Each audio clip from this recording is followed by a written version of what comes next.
Well, we're able to talk more about this now. We're joined on the line from Lisbon by Brody, who is a human rights lawyer and also a former New York State Assistant Attorney General, as well as a lawyer with the organisation Human Rights Watch from 1998 to 2016. Hello, Mr. Brody. First of all, welcome to the programme. Thank you so much for giving us your time. I know you are a very busy person.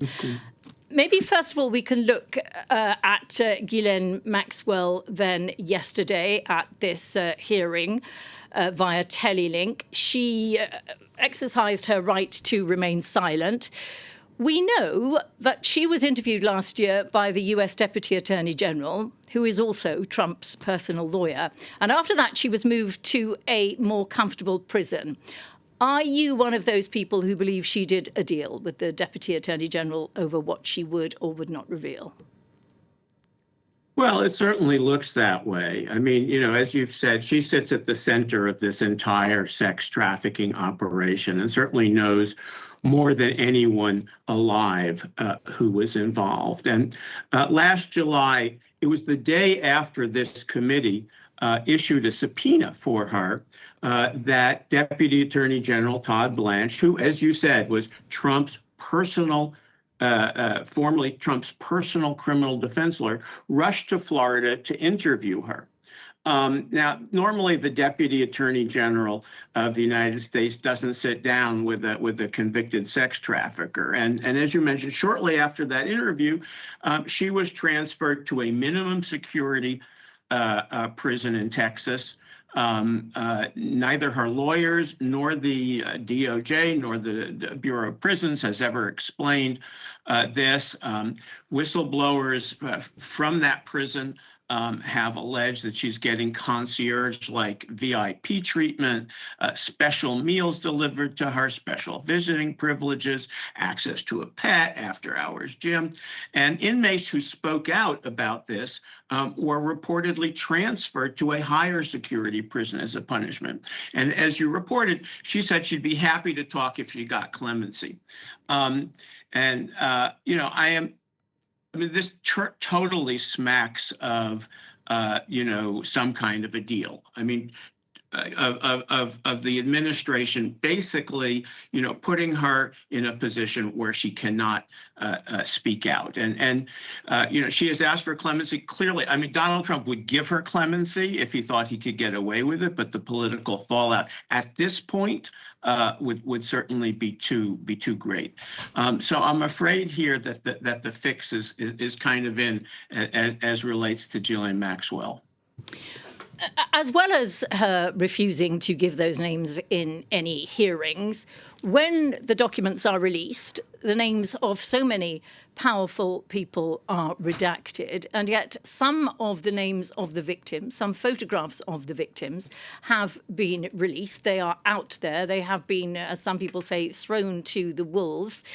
Is there growing outrage in the United States about that? Well, I mean, there certainly is. I mean, these files are a window into the world of the financial and political elite. We see tech billionaires, finance titans, real estate moguls, politicians, all emailing Epstein asking to go to his island well after he was convicted of pedophilia. And, these are the people running the country. I mean, we're talking about cabinet secretaries, Elon Musk, Bill Clinton, Donald Trump, Bill Gates. You ask about the outrage in the U.S., and there is a lot of outrage, but, what is really interesting contrast here has been how the fallout has been so different on both sides of the Atlantic. In Europe, senior figures have resigned or been forced out. Peter Mandelson resigning from the Lords, and Jack Lang in France stepping down from the Arab World Institute. Senior diplomats in Norway and Slovakia. I mean, you were just reporting on Keir Starmer, being on the ropes. He didn't even know Epstein. But in the United States, there have been very few consequences for the prominent officials whose names have surfaced. And let's take, U.S. Commerce Secretary Howard Lutnick. He said publicly on a podcast a couple of years ago that after visiting Epstein's house, when he saw a massage table in the house, and Epstein put his face close to Lutnick's face and said, "I get the right kind of massages." Lutnick said, "I am never going to," he said this publicly, he said, I decided I would never see this man again. Now we know that Lutnick accepted an invitation to visit Epstein's private island. He was apparently engaged in business ventures with them. So there's a real disconnect between what is going on in Europe and the lack of consequences that these rich and powerful people are seeing in the United States. Yeah, it would, as you say, be very ironic. You know, Keir Starmer in Britain, who has endured quite a lot from the fallout of this and has never even met Jeffrey Epstein. And yet we're looking at the situation in the US where you hear allegations, but there seem to be no prosecutions being started. Can the states prosecute some of these people or open prosecutions, open court cases against them, even if the Department of Justice does not? Well, absolutely. I mean, and I don't expect that the Department of Justice will prosecute. I mean, as we've said, I mean, you know, the Pam Bondi was put there because of as Attorney General because of her loyalty to Donald Trump. She had been Trump's lawyer. The deputy, Todd Blanche, had been his criminal defense lawyer. So I don't expect to see the DOJ prosecute. But state prosecutors, especially in New York, where I was an assistant attorney general, they can act.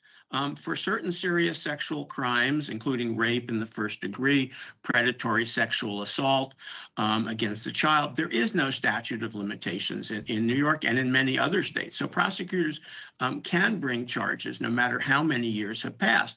But of course, the evidence has to be developed. And so we need to see all of that evidence. And all of these people who are in the files should be called either before Congress or you know, to testify about why they were what they were doing. I mean, hundreds of people of the rich and powerful, their names are in these files. They need to be questioned. Well, that's really interesting. Thank you so much for your time, Reed Brody. Of course, you yourself, former New York State Assistant Attorney General. Thank you for your time. We do appreciate it. That was Reed Brody there for our viewers.